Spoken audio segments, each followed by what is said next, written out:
Si par ma faiblesse, tu peux passer, Seigneur, touche un cœur. Moïse a vu le buisson, il a vu le feu, l'image du Saint-Esprit. Il a entendu la voix parler du feu, dans le feu. La voix lui a parlé. Et Moïse a dit, lorsque Dieu lui dit, c'est toi que je choisis, tu vas aller en Égypte, tu vas délivrer mon peuple qui est captif là-bas. Moïse a dit, qui suis-je pour aller devant Pharaon? Pharaon, c'est un homme puissant. Pharaon, c'est un roi. Pharaon a la magie. Pharaon a tout. C'est-à-dire que Moïse était incapable d'affronter Pharaon. Mais lorsqu'il a vu le buisson, lorsqu'il a entendu la voix, cette voix-là, c'était Dieu. Il lui a communiqué la puissance. Il lui a donné le pouvoir. Il a amené Moïse à la dimension de Pharaon. Il a élevé Moïse au-dessus de Pharaon. Moïse est parti. Bien-aimé en Christ, shalom. Je veux parler ce matin d'un thème que j'intitule « Après la Pentecôte ». Je dis qu'après la Pentecôte, qu'est-ce qui vient? Après la Pentecôte, c'est les actes des apôtres. Vous vous souvenez, Jésus était avec les disciples. Il est arrivé à la fin de sa mission et il leur parlait de ce qui concerne le royaume. Il était avec eux, il parlait avec eux, il leur avait dit,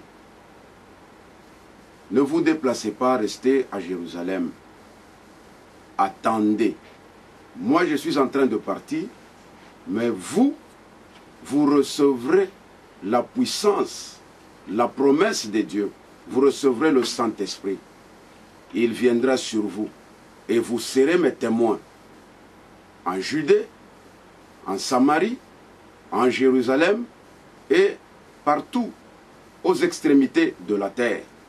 Il a bien dit, vous serez mes témoins. Nous devons déjà comprendre que c'est le Saint-Esprit qui fait les témoins de Jésus. Un témoin, c'est celui qui a vu. Un témoin, c'est celui qui a entendu. C'est celui qu'on appelle un témoin. Parce que même lorsqu'on va l'interroger, lui, il dira que moi, j'ai vécu, moi, j'ai assisté. Alors, ces disciples-là sont devenus témoins parce que Jésus leur a promis qu'ils recevraient la promesse du Père. Et c'était le Saint-Esprit. Lorsque le Saint-Esprit est descendu, ils l'ont reçu et ils sont devenus les témoins. Et vous allez comprendre en lisant la parole, lorsque le Saint-Esprit est descendu, ils l'ont reçu. Et la Bible dit, chacun a reçu en sa manière et se sont exprimés. Ils ont parlé des langues. C'est-à-dire que le Saint-Esprit qui est venu a amené des langues. C'est cette promesse-là de Dieu. Il les a fait les témoins. Et ils devraient être les témoins de Jésus partout et aux extrémités de la terre. C'est-à-dire que personne ne peut aujourd'hui se dire que moi je suis témoin s'il n'est pas baptisé du Saint-Esprit. S'il n'a pas reçu le Saint-Esprit. Parce que c'est ça la promesse de Jésus. Vous serez mes témoins lorsque vous recevrez le Saint-Esprit. Alors c'est comme ça que nous disons, après la Pentecôte, c'est les actes des apôtres. Les actes des apôtres ont commencé lorsqu'ils ont reçu le Saint-Esprit. Prenez quelqu'un comme Pierre. Il était là dans la chambre haute. Lorsqu'ils ont commencé à parler en langue, les Juifs qui étaient là étaient étonnés. Ils se sont accourus vers eux et ils ont commencé à parler. Ils ont dit, ces gens que vous entendez, ils sont ivres de vin. Alors Pierre a pris la parole, il a dit, et vous tous, écoutez-moi. Il a élevé la voix. Ces gens que vous voyez, ils ne sont pas ivres de vin, mais c'est la promesse de Joël. Joël a dit, dans les derniers temps, vous recevrez de mon esprit.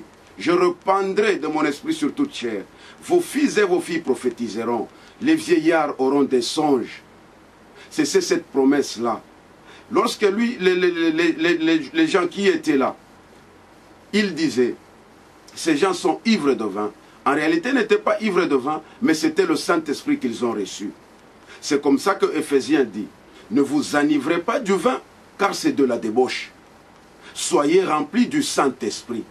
C'est-à-dire, si le vin conduit à la débauche, Si le vin amène les hommes à poser des actes immoraux, mais le Saint-Esprit, lui, qui est la promesse du Père, n'amène pas à la débauche, mais le Saint-Esprit amène les hommes qui l'ont reçu, amène les témoins à poser les actes, amène les témoins à parler de la part du Seigneur Jésus, amène les hommes qui l'ont reçu à témoigner Jésus, à propager la doctrine de Jésus. En fait, c'est ça la mission du Saint-Esprit. Il est venu, il leur a donné le pouvoir, parce qu'ils étaient réunis dans la chambre haute. Ils ne pouvaient pas se déplacer sans qu'ils n'aient reçu la promesse du Père, sans qu'ils n'aient reçu le Saint-Esprit. Mais lorsque le Saint-Esprit est survenu, ils ont eu le courage, la force. Ils se sont mis debout, ils ont commencé à parler. Et Pierre, quand il a pris ce discours, vous conviendrez avec moi qu'après, il y a eu plus de 3000 qui se sont convertis. Voilà comment les actes des apôtres commencent. Voilà comment le Saint-Esprit opère. Le Saint-Esprit, quand il vient dans un homme, il remplit cet homme, il l'investit et il lui donne la mission. Les apôtres ont reçu cela. Ils ont reçu la mission d'aller évangéliser, d'aller propager la doctrine de Jésus-Christ, de faire de toutes les nations les disciples de Jésus et les baptiser au nom de Jésus. C'est ça les actes des apôtres. Et vous verrez que dans Actes des apôtres 3, il y avait un boiteux qu'on amenait devant la porte du temple qu'on appelle la Belle. Il demandait l'aumône. Et c'est chaque jour comme ça qu'on l'amenait. Il demandait l'aumône. Moi je me dis, s'il était boiteux, c'était peut-être les jambes qui ne fonctionnaient pas. Mais la tête fonctionne. Au moins il pouvait penser, au moins il pouvait réfléchir. C'est comme ça qu'il y a certaines personnes. Un handicap ne veut pas dire que c'est ça la fin de la vie d'un homme. Il y a quand même l'esprit qui fonctionne. Il y a quand même le mental qui fonctionne. Cet homme-là est capable de créer. Nous parcourons les villes de Kinshasa ici. Vous pouvez trouver quelqu'un qui n'a pas de pieds, qui est sur une chaise, mais il fait la cordonnerie. Mais moi, je ne comprends pas. Quelqu'un qui n'a pas le pied, il est là au coin de la rue en train de demander. Bon, c'est vrai, il a demandé, mais ce jour-là, il a croisé des hommes pas comme les autres. Ce boiteux-là avait rencontré des hommes pas comme les autres. Pas comme ceux qui lui donnent l'aumône chaque jour, qui lui donnent l'argent pour manger aujourd'hui, demain et après. Le lendemain, il revient encore. Mais cette fois-là, il a rencontré des gens, il a rencontré des témoins, les gens qui étaient dans la chambre haute, qui ont reçu la promesse du Père, le Saint-Esprit. Lorsqu'ils sont arrivés, lui a tendu la main, attendant qu'on lui donne l'aumône. Et Pierre et Jean lui ont dit, regarde-nous bien, regarde-nous attentivement. Il a levé la tête, il les a regardés, attendant qu'ils reçoivent de quelque chose. Et Pierre et Jean lui ont dit, je n'ai ni or ni argent, mais ce que j'ai, je te le donne. Au nom de Jésus, lève-toi et marche. Pierre n'avait que le Saint-Esprit. C'est le Saint-Esprit que Pierre lui a donné. Parce que vous comprenez que le Saint-Esprit, quand il vient dans la vie de l'homme, il change même la vie de cet homme. Il est capable même de lui donner une nouvelle identité. Parce que le Pierre dont je vous parle là, jadis il était pêcheur, il vivait de la pêche. Mais il avait aussi à son tour croisé un homme. C'est lui qui avait dit, ne partez pas, restez, attendez la promesse du Père, Jésus-Christ, qu'il avait tiré des eaux. Il a dit, Pierre, suis-moi, je ferai de toi un pêcheur d'hommes. Pierre a abandonné les filets. Pierre a abandonné la barque. Pierre a abandonné ce qui lui faisait vivre, ce qui faisait vivre sa famille. Il a suivi Jésus. Jésus lui a fait de lui un pêcheur d'hommes. Jésus est capable de transformer la vie de quelqu'un. Jésus est capable de changer même la nature de quelqu'un. C'est comme ça que nous devons suivre Jésus. Abandonner tout et suivre Jésus. Jésus est capable de nous donner même ce qui est au-delà de nos capacités, au-delà de nos pensées. Pierre a compris. Il a dit que non, je dois suivre cet homme. Il a suivi Jésus. Il a reçu le Saint-Esprit. Voilà, Pierre a communiqué le Saint-Esprit dans ce boiteux. Il a tenu par la main. D'un bond, ce boiteux-là s'est mis debout. Il a commencé à marcher. Il est entré dans le temple. Et ça a créé l'étonnement. C'est ça le Saint-Esprit. Les actes des apôtres. Les œuvres du Saint-Esprit amènent l'étonnement dans la vie des gens.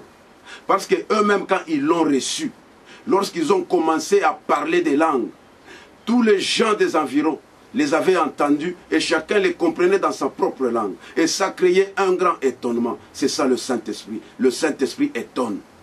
Le Saint-Esprit est capable. Voyez ce même Pierre, il y avait Tabitha Dorcas qui faisait des bonnes œuvres et cette dame-là était malade, elle était morte. Et on avait rapporté ce message à Pierre. Comprenez que les actes des apôtres sont manifestes. Un témoin de Jésus doit avoir les actes. Un témoin de Jésus doit être accompagné de témoignages. Les témoignages du Saint-Esprit qu'il a reçu. Parce que sans le Saint-Esprit, on n'est pas serviteur de Dieu. Sans le Saint-Esprit, on n'a pas Jésus. Sans le Saint-Esprit, on ne peut pas se dire témoin de Jésus. On est témoin de Jésus parce qu'on a le Saint-Esprit. Le Saint-Esprit, c'est ça la marque des chrétiens. C'est ça la marque de Dieu. Pierre est allé. La Bible dit, Tabitha était morte. Mais il y avait des veuves là qui étaient en train de pleurer. Ces veuves-là étaient incapables. Incapables de dire un mot. De faire quelque chose pour que Tabitha ressuscite. Mais elles étaient en train de pleurer. Parce qu'elles ont vu celle qui cousait pour eux, qui faisait pour eux des habits, était décédée, était partie, c'était fini. Qui va les aider? Mais lorsqu'on a rapporté ce message à Pierre, Pierre a entendu et il a dit, je vais passer par là. La Bible dit, on a lavé Tabitha et on l'a placée dans la chambre haute. On l'a amenée là-bas. Vous comprenez que Jésus a demandé aux disciples de rester dans la chambre haute, de ne pas s'éloigner de là, parce qu'ils devraient recevoir la promesse du Père. Et on a pris Tabitha, on l'a mis dans la chambre haute, parce qu'il y a quelqu'un qui devrait venir. Il y a quelqu'un qui devrait venir, qui devrait passer par là. Un témoin de Jésus, c'est lui qui a été dans la chambre haute, qui a reçu la promesse du Père. C'est le Saint-Esprit qui a incarné Pierre, qui était venu. Lorsqu'il a vu Tabitha, il a demandé aux autres veuves, restez là, ne m'accompagnez pas, laissez-moi seul avec Tabitha. La Bible dit que Pierre s'était mis à genoux et il a prié, il a invoqué Dieu, parce qu'il était accompagné du Saint-Esprit. La puissance du Père, la force, la promesse. Il a dit, Tabitha, lève-toi. De la même manière qu'il a dit à ce boiteux, il avait tenu par la main, il lui a dit, mets-toi debout, marche. Tabitha, lève-toi. Tabitha s'est élevée et ça créait l'étonnement. Je suis en train de dire à quelqu'un ce matin, crois en Jésus, désire le Saint-Esprit dans ta vie. Si tu as le Saint-Esprit dans ta vie, tu es capable de tout. Le Saint-Esprit, quand il vient, il va te donner le pouvoir, il va te donner la puissance, il va te donner la force. Tu vas faire des choses inhabituelles, tu feras des choses qui vont étonner. Tu es capable de déclarer et les choses arrivent. Tu es capable de prier pour un malade et la guérison arrive. Parce que quand on parle des actes des apôtres, ces actes des apôtres-là sont accompagnés des témoignages. Ces actes des apôtres-là sont accompagnés des signes. C'est comme ça qu'il est écrit que lorsque il répandra de son esprit sur toute chair, vos fils et vos filles vont prophétiser. Les vieillards auront des songes. Mais quand vous descendez un peu en bas, là dit, je ferai des prodiges dans les cieux et des signes en bas sur la terre. Ces signes-là, ce sont les actes des apôtres. C'est ça le témoignage. Le Saint-Esprit est capable. Celui qui a le Saint-Esprit est capable de tout. Voyez un homme comme Moïse. Moïse a vu le buisson. Il a vu le feu. L'image du Saint-Esprit. Il a entendu la voix parler du feu, dans le feu. La voix lui a parlé. Et Moïse a dit, lorsque Dieu lui dit, c'est toi que je choisis, tu vas aller en Égypte, tu vas délivrer mon peuple qui est captif là-bas. Moïse a dit, qui suis-je pour aller devant Pharaon? Pharaon, c'est un homme puissant. Pharaon, c'est un roi. Pharaon a la magie, Pharaon a tout. C'est-à-dire que Moïse était incapable d'affronter Pharaon. Mais lorsqu'il a vu le buisson, lorsqu'il a entendu la voix, cette voix-là, c'était Dieu. Il lui a communiqué la puissance. Il lui a donné le pouvoir. Il a amené Moïse à la dimension de Pharaon. Il a élevé Moïse au-dessus de Pharaon. Moïse est parti. Lorsqu'il est arrivé là-bas, il a parlé. Il a déclaré. Et le peuple était sorti. Le peuple était libéré parce que Pharaon était incapable. Désirez le Saint-Esprit bien-aimé. Vous avez besoin du Saint-Esprit dans votre vie. Le Saint-Esprit est capable. Le Saint-Esprit peut tout. Celui qui a le Saint-Esprit est insaisissable. Oui, on te dira que tu es ivre. C'est vrai, mais tu n'es pas ivre de vin, mais tu es ivre de la promesse du Père. C'est ça le Saint-Esprit. Il va te donner la force. Tu vas aller. Tu vas évangéliser. Tu vas parler de la part de Jésus. Tu vas propager la doctrine de Christ. Et les gens entendront. Ils viendront auprès de toi. Vous allez voir ce que le Nik a fait. L'Éthiopien était en train de lire des choses qu'il ne comprenait pas. Il était en train de lire Ésaïe, un grand prophète, qui a prophétisé même la naissance du Christ. Il ne comprenait pas. Mais il y avait quelqu'un qui avait reçu la promesse du Père, qui avait le Saint-Esprit. Et d'ailleurs, la Bible le précise. Il était poussé par le Saint-Esprit. C'est Philippe.